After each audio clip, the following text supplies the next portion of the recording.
శీర్షిక room service గందరగోళం. రమేష్ జీవితంలో తొలిసారి ఓ ఫ్యాన్సీ హోటల్లోకి వెళ్ళాడు. రిసెప్షన్లో అమ్మాయి నవ్వుతూ అంది, సార్, ఏమైనా కావాలంటే రూమ్ సర్వీస్కి కాల్ చేయండి. 10 నిమిషాలకే రమేష్ కాల్ చేశాడు. హలో రూమ్ సర్వీస్, ఎవరో నా టవల్ తీసుకున్నారు. సర్, హౌస్ కీపింగ్ కొత్తది తెస్తుంది అని జవాబు వచ్చింది. 5 నిమిషాల తరువాత మళ్లీ కాల్.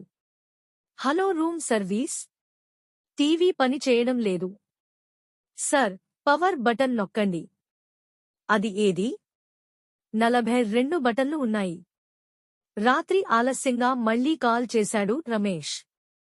రూమ్ సర్వీస్, నా రూంలో ఎవరైనా గట్టిగా ముక్కు పోస్తున్నారు. సర్, మీరు సింగిల్ రూంలో ఉన్నారు. అంటే నేనా? అయ్యో సారీ.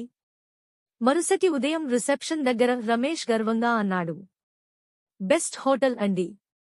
అన్నీ పని చేస్తున్నాయి. నేనో తప్ప.